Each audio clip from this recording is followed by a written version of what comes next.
Hey there, Business for Unicorns podcast listeners. This is Mark, and I'm here to tell you about an awesome free resource on businessforunicorns.com. If you ever find yourself feeling frustrated with your training gym because you know that there are all sorts of things you could work on, but you're not really sure how to prioritize, you don't know what's the most important thing to work on or what order you should be tackling your priorities, well, now is the time to go to businessforunicorns.com, click the button, and fill out our free self-assessment. With the Ultimate Training Gym Owner Report Card, you will gain immediate clarity on just where to be focusing your attention to create more positive impact on your community, to drive more revenue and take home income, and to do it all with less stress and more peace of mind. So go to businessofunicorns.com, click the button, fill out that free self-assessment, and start building a business and life you love today.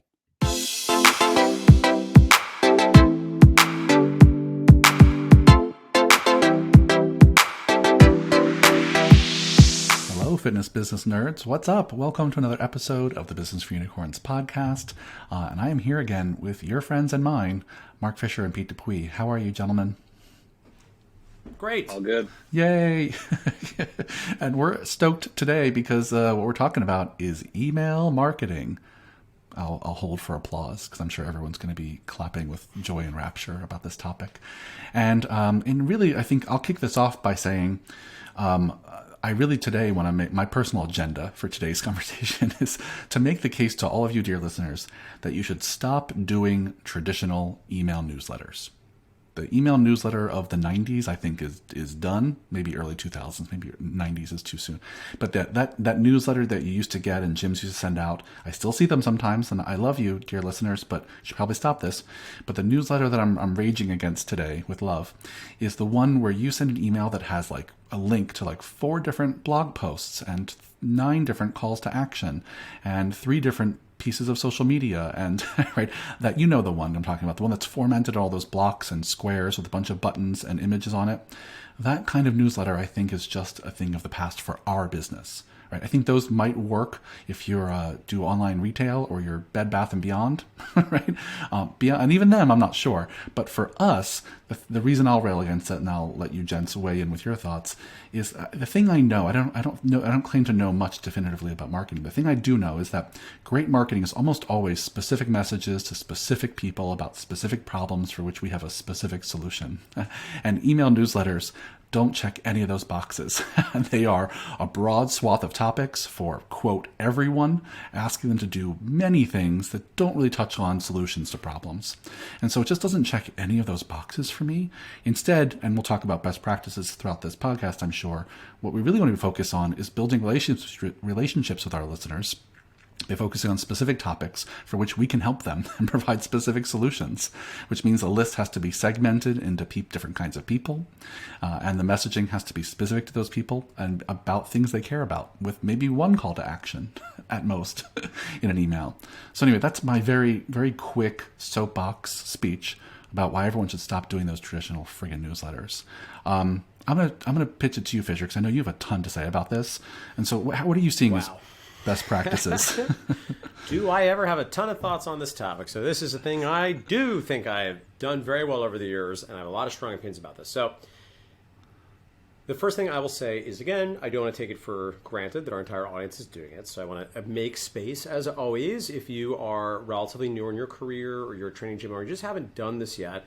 And I want to make the case that, to my mind, this is one of the core 5 pillars, I think, of marketing for brick and mortar training gym.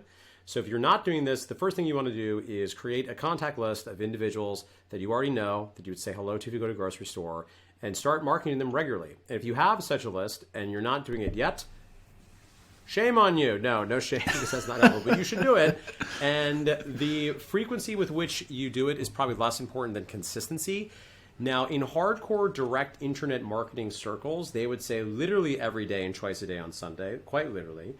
I think that for the average training gym owner, that is a little hard to pull off. I think bare minimum every 14 days, but ideally once or twice or maybe 3 times per week. And the reason you need some frequency is for a number of reasons. Number one, you're looking to build familiarity with your audience, which is not going to happen unless you're showing up in their email inboxes semi-regularly.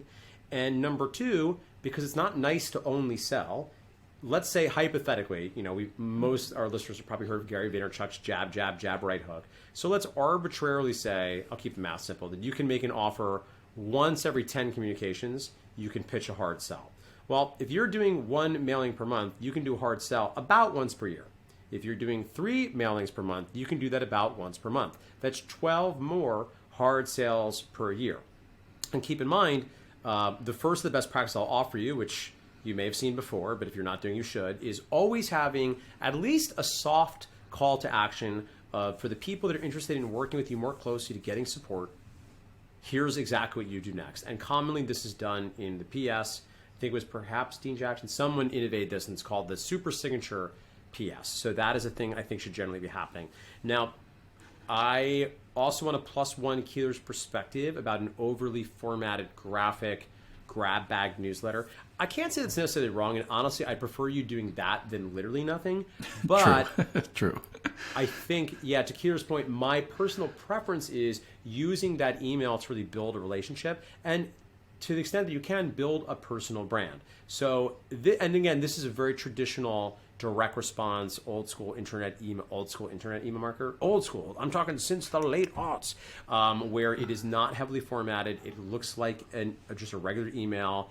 It is very conversational tone. You're telling stories. You're being vulnerable-ish, but you're doing it always through the lens of how am I building value through this content. And the 3 things we're always looking to do with our value building content is we're looking to inform people. So you're writing content around the problems your clients are running into and offering them solutions, like really actionable things, getting them quote unquote results in advance. You are entertaining them. So to the extent that you can tell stories and be enjoyable, if you happen to be funny, some people are, some people aren't, but if you can be funny, please do it. And then finally, you're inspiring them. And that can look like a few things. This could be the way you deliver the information really fills them with hope and inspiration that I can do this. If you can get into the rah, rah, rah mode, which again, is not everybody can, then you could potentially do that. That's part of your brand. And I think to some extent you can use case studies and testimonials because in theory, they can inspire other people. This is possible for me too. However, I do think there's an art to this because it's very obvious that you're only telling the case study and testimonial to create social proof. I don't know that that's frankly necessarily wrong. I think frankly that's better than not doing it all. But in a perfect world, you would develop the skill of integrating case studies and testimonials in a way that is value forward instead of clearly just you talking about the great results your clients got because you're making a sales pitch. But again, if you had to choose, I don't think it's the worst sin in the world to just do the latter if that's all you have the skill set for.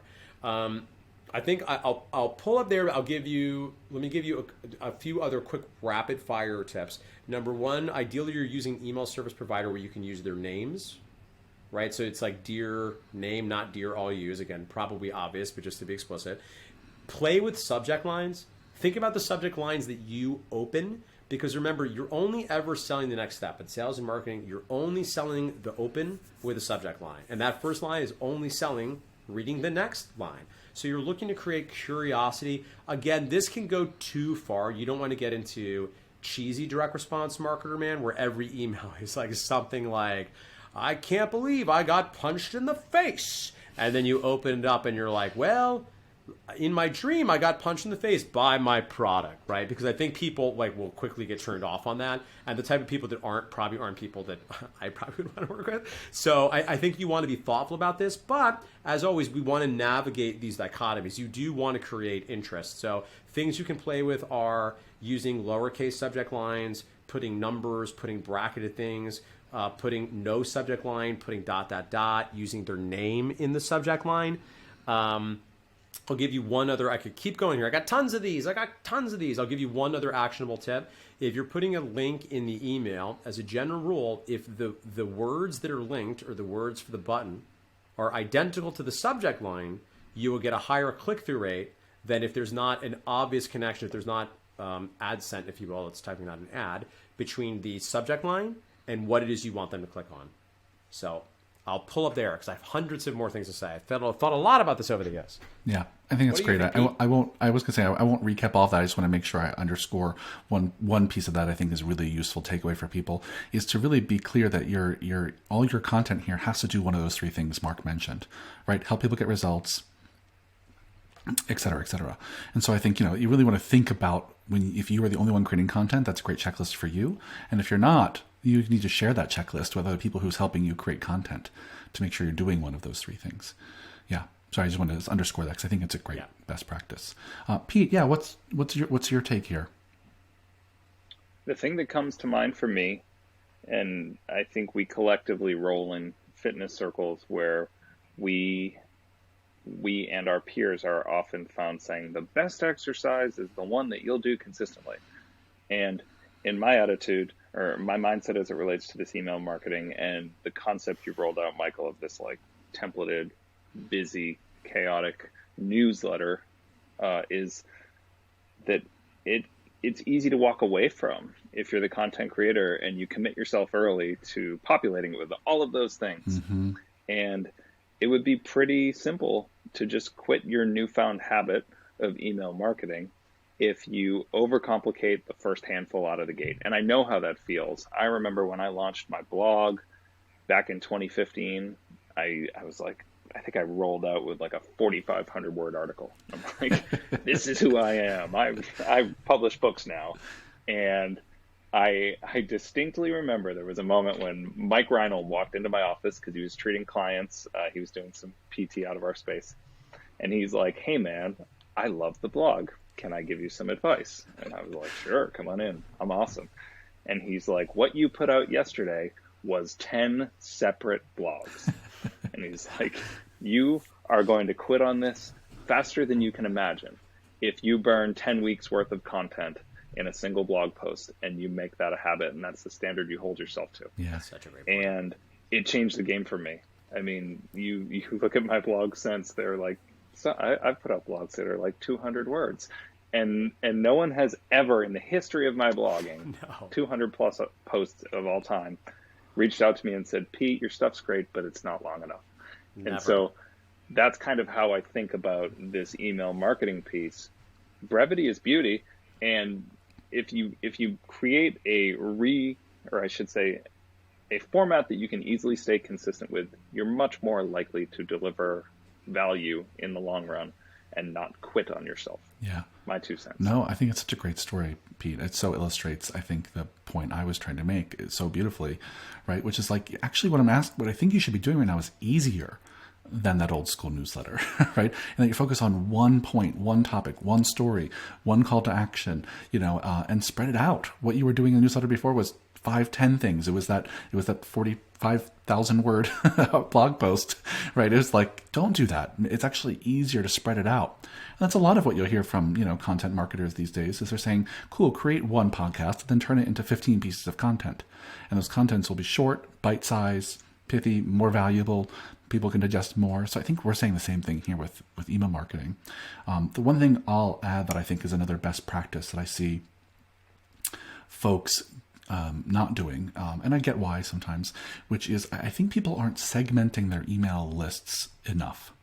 Meaning that if they have an email list, which is great in and of itself, if you have one, great, you're already on the right track. Some people just don't even put all their emails in one place. But if you have one, great. But what then they do next is they email everyone about everything. And not everyone on your list is the same. Not everyone on your list needs to hear everything that's going on. And what I mean by that is that I know people, Unicorn City members who right now haven't been able to segment their list. And so current members are getting the same messages as past members. And are getting the same messages as people on their email list who never bought anything. And at the very least, those have to be 3 separate lists. Right, at the very least. And once in a while, you can send everyone the same email, but more times than not, you have to do some segmenting. That this is a message that's going to just our current members. This is a message that's going to just some past members. This is a message that's going to people on our list who've never bought anything. At the very least, those are the 3 lists I would start with, and Mark probably has some other best practices there. But I think even that is a game changer for how specific you can be in your dialogue with them.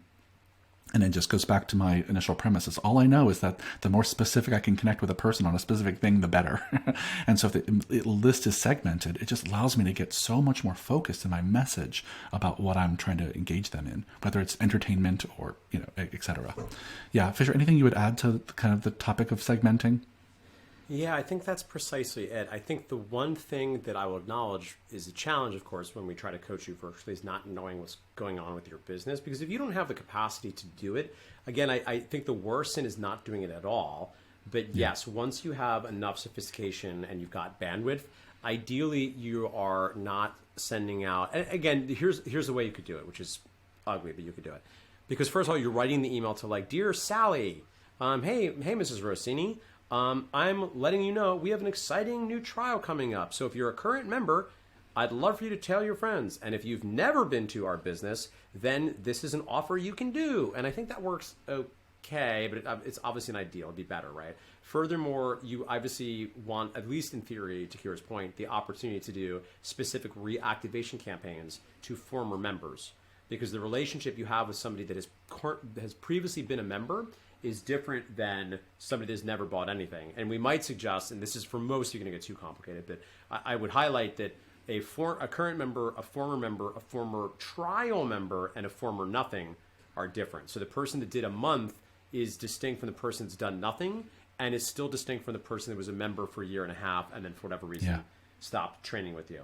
So I will also say that that is most important when you're doing the direct sales emails, of course, because ideally the content building email, that ideally wants to go out to everybody, because that I think is underappreciated as a tool for retention, for continuing to engage and build a relationship. And admittedly, the other thing about this I want to say out loud that is a little bit challenging is this works best if you're good at it, right? Which is kind of like a flippant asshole thing to say, but if you get good at this, which will behoove you, then this can be very impactful. And I will say MFF, like a bunch of dum-dums, and partly, and this is kind of my fault because I just like got tired of doing it, our first several years was built really, literally only on email marketing and a personal email list from our original team. We just started emailing them all the time and sent emails out. And between referrals, people bought stuff off of our emails. And it worked like a charm. And then we went through an extended period where we struggled because I kind of just ran out of things to talk about for a while. So for years, probably like a 6-year period, we had the team doing it because I stopped writing probably in 2014-ish. And it really wasn't until the pandemic I got back on the horse. And I can tell you, it's been a meaningful thing. Now, because we didn't know what we were doing for a lot of our history of marketing, because we like to be very candid here, I can't really tell you what the difference was as far as like leads. But what I can tell you right now, and this is like, these are not results that are typical. We can bank on a given month out of those 8 emails that go out, we're going to get 20 to 40 opt-ins. These are people that give us their name, phone number, and email from a trial that click through an email in either PS or direct sales mail. That's like month in, month out, 20 to 40 people that not give us our email. We already have their email. These are individuals on the email list that decide, as happened yesterday, our director of possibilities, Emily Morris, who runs our sales team, talked with a friend of mine from college who's been on the email list for 8 years. And he finally decided last week, this was, for whatever reason, I don't know what it was, I'm finally going to click the link on the email and I'm going to sign up for Homebody.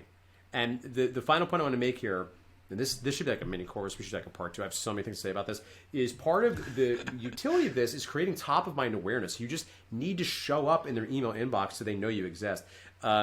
Donald Miller, who many of you might be familiar of StoryBrand fame, has kind of a provocative thought in his book, Marketing Made Simple, where one of his points was, it doesn't even matter if you're getting deleted. Get deleted all you want. Even if they have to see your name while they delete you, you're just creating familiarity. And of course, any student of Robert Cialdini's 6 Principles of Influence understands familiarity is a big piece of likability.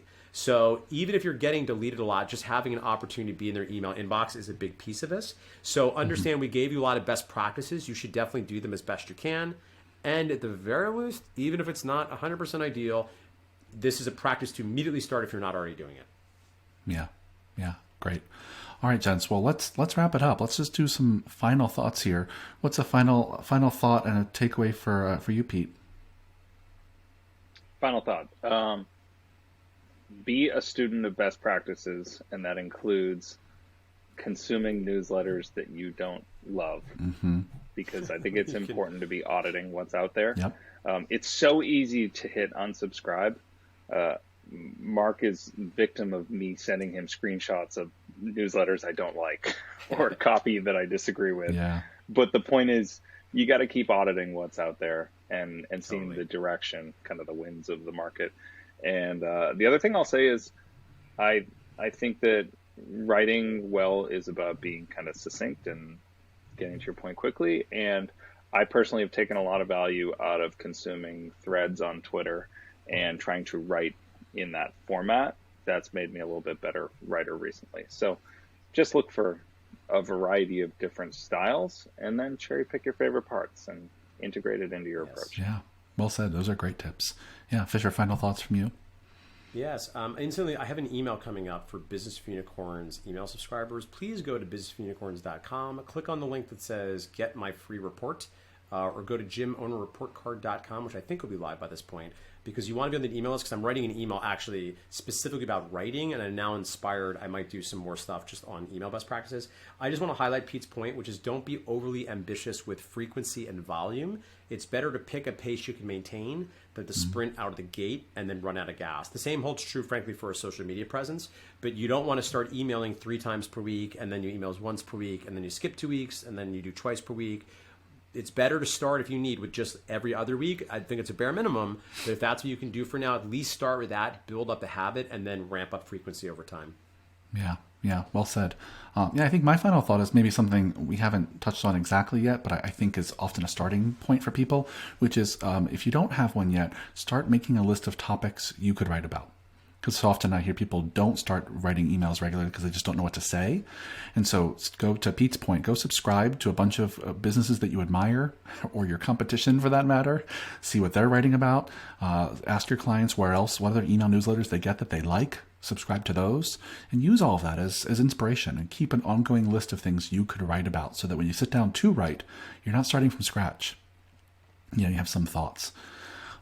Yeah, awesome. Great takeaways, Chen. This was fun. I agree, Fisher. We should probably do another one on email marketing because I feel like there's just so much to be said. I didn't realize I have a lot to say about this. Yeah, for sure.